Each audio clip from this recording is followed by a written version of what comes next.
estate to real estate. It's Money Matters with Dino. Once you've kind of put this model together, how do you monetize something like that? Well, that's it's the $64,000 question that I get asked all the time, which is, in my world, basically from a marketer's perspective, it's in most cases asked as, how do I measure this, right? How do I actually show, ROI, return on investment on a particular program that I'm doing, whether it's, content marketing or digital marketing even more broadly?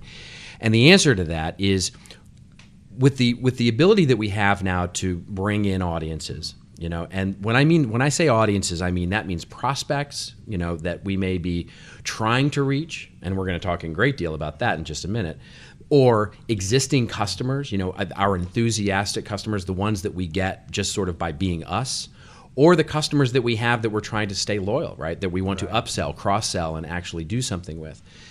Content can have an instrumental effect in there, but it's not separate. Right? It's infused into what we're already doing. So it can make traditional marketing, it can make radio advertising better. It can make television advertising better. I got the privilege of sitting down with Jonathan Mildenhall, who's the head of worldwide creative for Coca-Cola, and they're huge into this, into content marketing. They call it liquid content. And the interesting thing, and he says it so much more elegantly than I ever will, what he said was when he made the case to his CFO, so this is the CFO of Coca-Cola we're talking about now, he said, basically, the more engaged I can create users, in other words, the more engaged I can make audiences with content, the less I have to trade on it.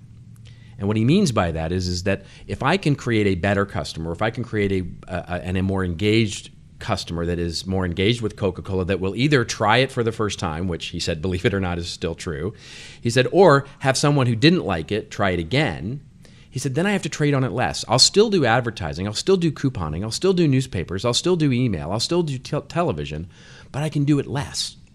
And if I can save on my traditional marketing by infusing content into it, that's the ROI we're really looking for. Sure. Can I make my existing marketing and advertising efforts more effective with content?